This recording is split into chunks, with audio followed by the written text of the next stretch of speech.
আসসালামু আলাইকুম ওয়া রাহমাতুল্লাহি ওয়া বারাকাতুহু।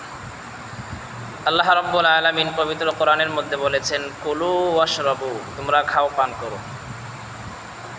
আর খাওয়ার একাধিক আদব রয়েছে।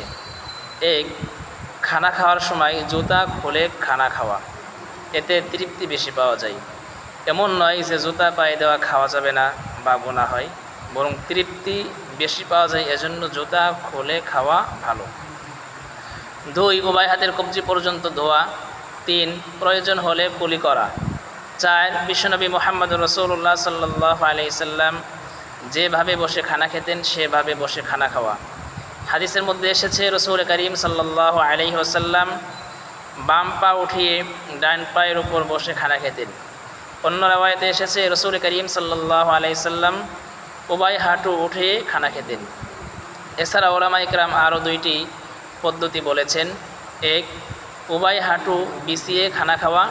দুই, ডান পা উঠিয়ে বাম পায়ের ওপর বসে খানা খাওয়া। পাঁচ, আদবের সাথে সামনের দিকে ঝুঁকে খানা খাওয়া। ছয়, জমিনে বসে খানা খাওয়া।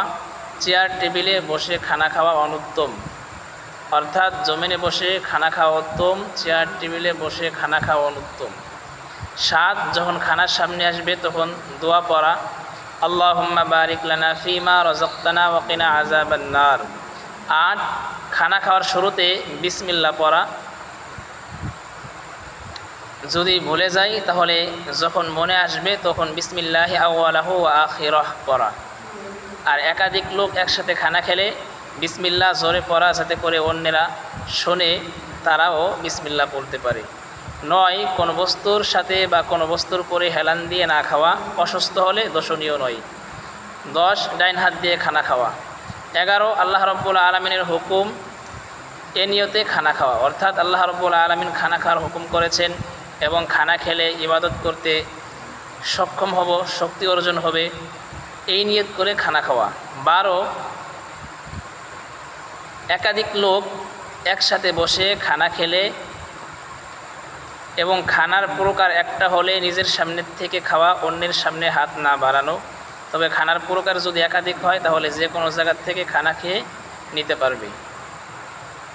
13, 3 আঙ্গুল দিয়ে খানা খাওয়া, প্রয়োজন হলে অতিরিক্ত আঙ্গুল ব্যবহার করা যেতে পারে।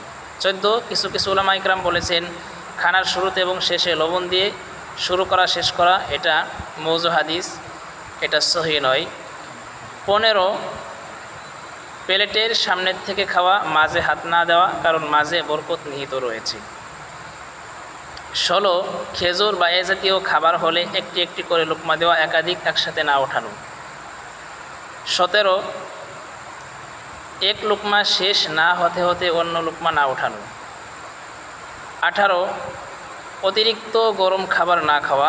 19, গরম খাবার বা পানি ফুঁক দিয়ে ঠান্ডা না করা। 20, যদি প্লেট থেকে খানা পড়ে যায় তাহলে সেই খানা উঠিয়ে খাওয়া। 21, খানার ত্রুটি না ধরা। 22, খানা খাওয়ার সময় এমন কোনো কাজ না করা যেই কাজে অন্যের কষ্ট হয়। 23, খানা খাওয়ার সময় এমন কাজে লিপ্ত না হওয়া যেই কাজ করলে অন্য লোক কষ্ট পায়, যেমন খানা খাওয়ার সময় অন্য কোনো ব্যক্তিকে এমন কোনো কাজে নির্দেশ করা যেই কাজে সে যদি যায় তাহলে তার খানা খাওয়া ছেড়ে যেতে হবে। 24, পেটে ক্ষুধা থাকা অবস্থায়, অর্থাৎ কিছু ক্ষুধা থাকা অবস্থায় খানা ছেড়ে দেওয়া, এর মাধ্যমে হজম শক্তি বৃদ্ধি পায়। 25 নম্বর হচ্ছে খানার শেষে যে দোয়া আছে সেই দোয়াটি পাঠ করা, আলহামদুলিল্লাহিল্লাযী আত'আমানা ওয়া সাকানা ওয়া জাআলানা মিনাল মুসলিমিন। 26, দস্তরখানা বিছিয়ে খানা খাওয়া। 27, দস্তরখানা না ওঠানো পর্যন্ত নিজে না ওঠা। 29, দস্তরখানা ওঠানোর সময় দোয়া পড়া,